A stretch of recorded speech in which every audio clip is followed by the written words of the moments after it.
Hello everyone, welcome to our YouTube channel math solutions by Poonam Verma. Guys, आज की इस video में हम करने वाले हैं चैप्टर 9 की शॉर्ट ट्रिक से। ठीक है, तो उसके लिए हमें अपनी दो चीज़ याद करनी पड़ेंगी। वो ये हैं,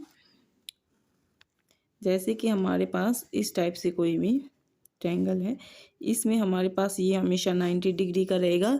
ये शॉर्ट ट्रिक सिर्फ पाई हमारे पास राइट एंगल ट्रायंगल पे लगने वाली है। ठीक है, तो हमारे पास ये 90 डिग्री का है एंगल, ये हमने मान लिया कि 30 डिग्री का है, और ये हमने मान लिया कि 60 डिग्री का है। इसमें जब भी हम क्वेश्चंस करेंगे, जो 30 डिग्री के सामने होगी वो वैल्यू हम यहाँ पे 1 लेके चल रहे हैं, 60 डिग्री के सामने हमेशा √3 लेंगे, और 90 डिग्री के सामने हम लेंगे 2। ये लेंगे हम सिर्फ इस केस में जब हमारे पास एक एंगल 90 का है, एक 30 का और एक 60 का है। दूसरा ट्रायंगल हमने लिया है जिसमें ये वाला एंगल हमारे पास 90 डिग्री का है, और जब ये वाले दोनों एंगल्स 45 डिग्री के होंगे तब, तो जब हमारे पास एंगल 45 के हैं तो इस 45 के सामने वाली 1, इसके सामने वाली भी 1, और इस 90 डिग्री के सामने वाली वैल्यू को हम मानेंगे √2। तो अब हम अपने क्वेश्चंस को करते हैं। क्वेश्चन हमारे पास है, क्वेश्चन नंबर फर्स्ट है। क्वेश्चन फर्स्ट का है, a circus artist is climbing a 20-meter long rope which is tightly stretched and tied from the top of a vertical pole to the ground. Find the height of the pole if the angle made by the rope with the ground level is 30 degree. अब आपके पास जो ये diagram दिखाई दे रहा है, इसने कहा है कि कोई सर्कस आर्टिस्ट है जो इस बंधी हुई रस्सी पर चल रहा है, और इस रस्सी की लंबाई दी गई है उसने 20 मीटर, और जो एंगल दिया है वो 30 डिग्री का है। तो हमारे पास कुछ इस टाइप से एंगल दिया गया है। ये देखिए, ये हमारे पास 20 मीटर की हैं, एंड ABC साइड्स हैं, और ये 30 डिग्री का दिया है तो ये 90 डिग्री का होगा। ये 30 का है तो इसके सामने वाला कितने का होगा, 60 डिग्री का। हमने बताया था 30 के सामने हमेशा क्या होगा, 1 होगा, और 90 डिग्री के सामने हमेशा वाली साइड 2 होगी। लेकिन ये हमारे पास 2 न होके 20 है, यानी कि इससे 10 गुना ज़्यादा हैं। तो हमारे पास इसने पूछा है कि find the height of the pole. Pole की हाइट भी हमारे पास 1 न होके इसके 10 गुना ज़्यादा होगी, इसकी 10 गुना ज़्यादा होगी, यानी कि 10 मीटर। तो हमारे पास आंसर हो जाएगा 10 मीटर। हमारे पास क्वेश्चन सेकंड है, a tree breaks due to storm and the broken part bends so that the top of the tree touches the ground, making an angle 30 degree with it.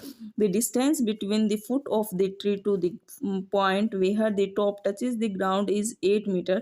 Find the height of the tree. इसने कहा है एक पेड़ है जो tree, ये हमारे पास क्या है, ये देखिए, मान के चलो ये पूरी यहाँ से यहाँ तक की पूरी लेंथ है ट्री की। ठीक है, ये पूरी लेंथ है ट्री की। इसने कहा है तूफान के कारण ये पेड़ यहाँ से टूट गया और ज़मीन पे इस टाइप से टच हो गया। ठीक है, इसने अब दिया गया है कि जो ज़मीन से टच हुआ है इस पोर्शन यहाँ से यहाँ तक का जो डिस्टेंस है वो 8 मीटर का है, और जो एंगल बना रहा है वो ज़मीन के साथ वो बना रहा है 30 डिग्री। 30 डिग्री का एंगल बना रहा है, तो ये वाला 60 हुआ, ये वाला 30 डिग्री हो गया, और ये वाला 90 डिग्री हो गया। 60 डिग्री के सामने वाली √3, इसके सामने वाली 1, और इसने पूछा है कि हमारे पास ये बताइए find the height of the tree. तो ट्री की हाइट हमें बतानी है। तो हमारे पास ये क्या है, √3। ये हमारे पास ये वैल्यू 1 न होके 8 मीटर है, यानी कि इसके 8 गुना ज़्यादा। तो ये वाली भी वैल्यू √3 न होके इसके 8 गुना ज़्यादा हो जाएगी, यानी 8√3 मीटर। क्वेश्चन नंबर 3 है हमारे पास, A contractor plans to install 2 slides for the children to play in a park. क्या कह रहा है, कॉन्ट्रैक्टर है, पार्क में लगाने के लिए 2 स्लाइड्स ली गई हैं for the children below the age of 5 year, जो 5 साल से छोटे बच्चे हैं। She prefers to have a slide whose top is at a height of 1.5 metre. जो स्लाइड लगाई गई है वो किस हाइट पे, 1.5 मीटर पे लगाई गई है 5 साल से छोटे बच्चों के लिए, and is inclination at a angle of 30 degree to the ground. और ग्राउंड के साथ जो इंक्लिनेशन एंगल है वो बताना है 30 डिग्री है। Whereas for elder childrens, जो बड़े बच्चे हैं, she wants to have steep slide at a height of 3 metre. तो जो बड़े बच्चे हैं उनके लिए 3 मीटर की ऊंचाई पे जो पट्टी लगाई गई है, and inclination at a angle of 60 degree to the ground, और जो उसका एंगल बना रहा है, इंक्लिनेशन एंगल बना रहा है, वो 60 डिग्री का बना रहा है। फिर कहा है what should be the length of this slide in each case, तो हमें जो स्लाइड लगाई गई है उसकी लेंथ बतानी है कितनी है। तो इसमें हमारे पास दो डायग्राम बनने वाले हैं। जैसे ये हमारे पास हमने एक स्लाइड लगाई है इस टाइप से, ठीक है। इसने कहा है जो छोटे बच्चे हैं उनके लिए इसकी लेंथ हाइट रखी गई है 1.5 मीटर, और जो इंक्लिनेशन एंगल है वो इसका है 30 डिग्री। ये 30 डिग्री है तो ये एंगल होगा 60 डिग्री का, और ये होगा 90 डिग्री का। दूसरा कहा है जो इससे थोड़े बड़े बच्चे हैं उनके लिए जो ये हाइट बनाई गई है ये 3 मीटर की बनाई गई है, और जो इंक्लिनेशन एंगल है वो 60 डिग्री का, ये 60 है तो इसके सामने वाला 30 डिग्री होगा, और ये होगा 90 डिग्री की। तो आपको ये वाली स्लाइड की हाइट बतानी है। 30 के सामने वाली साइड होती है 1, तो ये 1 न होके इससे 1.5 गुना ज़्यादा है, तो इसने कहा है 90 के सामने वाली साइड क्या होती है 2, तो ये भी 2 न होके इससे 1.5 गुना ज़्यादा हो जाएगी, यानी 3.0 मीटर हो जाएगा। टोटल 3 मीटर हम इसको बोल सकते हैं। इसमें क्या हो जाएगा हमारे पास 90 के सामने वाली 2, इसके सामने वाली √3, और इसके सामने वाली हमारे पास हो जाएगी 1। तो हमारे पास स्लाइड की हाइट हमें निकालनी है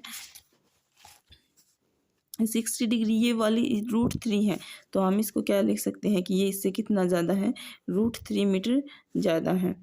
ये 3 न होके √3 इससे √3 मीटर गुना ज़्यादा है, तो ये वाली भी 90 वाली भी 2 न होके इससे √2 मीटर, तो इसकी वाली साइड क्या हो जाएगी, यहाँ पे हम दिखा देते हैं 2√3 मीटर ज़्यादा हो जाएगी। क्वेश्चन नंबर 4 है हमारे पास, the angle of elevation of the top of a tower from a point on the ground. इसने कहा है कि एलिवेशन एंगल है टावर की टॉप से which is 30 metre away from the foot of the tower, जो कि जो हमारे पास फुट है टावर का उससे 30 मीटर की दूरी पे है, और एंगल 30 डिग्री का है। Find the height of the tower, tower की हाइट हमें बतानी है। ये हमारे पास कोई टावर है, ठीक है, ये इसका इंक्लिनेशन एंगल है।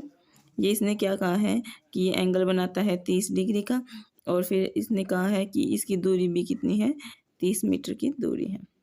ये एंगल हमारे पास 90 का है, तो 90 के सामने 2 वैल्यू 30, ये 30 का है तो ये वाला एंगल कितने का हो जाएगा, 60 डिग्री का, और इसके सामने वाले की साइड कितनी हो जाएगी, 1 हो जाएगी।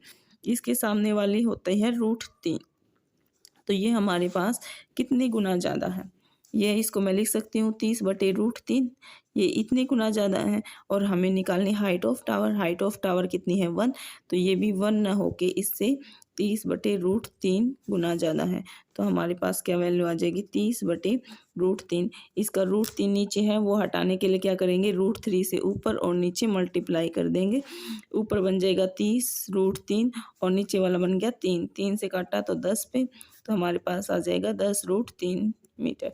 ये वाली हाइट किसकी है, हाइट ऑफ टावर की।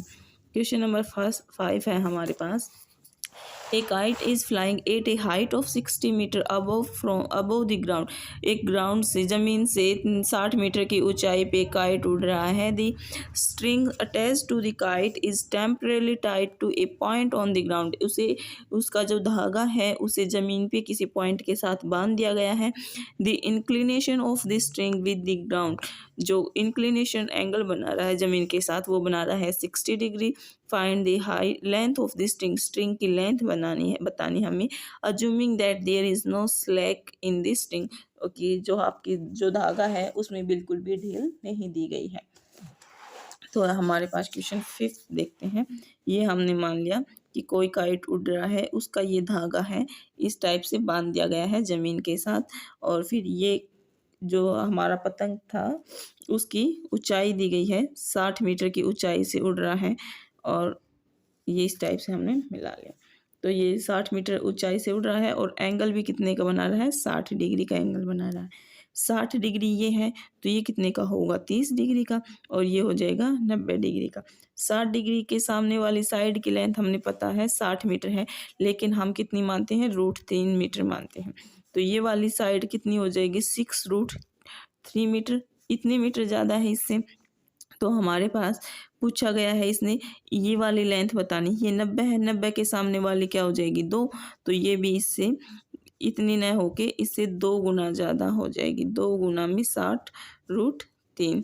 तो यहाँ से हमारे पास क्या आ जाएगा, 2 मल्टीप्लाई में 60/√3। इस √3 नीचे है, ऊपर और नीचे मल्टीप्लाई कर देंगे √3 की।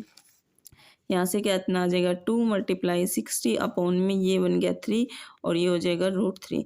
3 से काटा ये 20 पे, तो हमारे पास आ जाएगा 20 दूनी 40 √3 मीटर। ये हमारे पास क्वेश्चन नंबर 5 था। गाइज आज की वीडियो में इतना ही। नेक्स्ट क्वेश्चंस हम नेक्स्ट वीडियो में करेंगे। अगर वीडियो अच्छी लगे तो please like share and subscribe कीजिए। Thank you.